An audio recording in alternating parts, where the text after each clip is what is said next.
The Greens got called out in federal parliament today. Yeah, the Greens were exposed for hypocrisy. That's good, right? Good that the Greens were criticised. But so what? Well, what was interesting was that the criticism came from Labor, from the Environment Minister no less, a socialist left faction member. A Green left politician herself, Tanya Plibersek, first focused on the Greens' double standards about banning coal and gas projects. The Greens party say they want no more coal and gas, but until recently they were happy to own shares in the banks that funded these projects. The Greens... Take that. Presumably Plibersek was calling out the Greens member for the Queensland seat of Ryan, Elizabeth Watson-Brown, who, it was revealed, owned shares in two major banks funding fossil fuel companies. Ouch. Tanya Plibersek then talked about Greens politicians coming to her opposing not fossil fuel projects, but renewable energy proposals.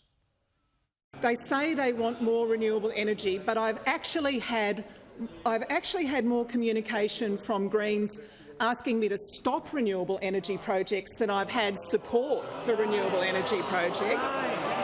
Order. Mr Speaker, they say they care about threatened species habitat. There's a Greens political party senator who wants to bulldoze koala habitat to build luxury holiday accommodation. Thwack, there she goes again. Yeah, the koalas. She's referring there to Greens Senator Maureen, who is reportedly seeking permission to clear 20 native trees, 20 large gum trees, in order to build 3 luxury apartments. Always one rule for them and different rules for themselves with these people, isn't it?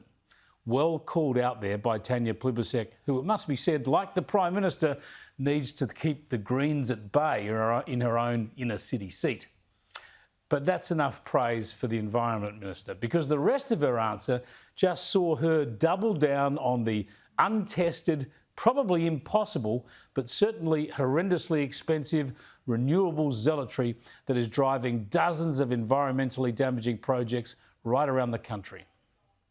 Here's the thing. We are making the biggest transition in Australian industrial history to get from 30-something% renewable energy to 82% renewable energy in our grid.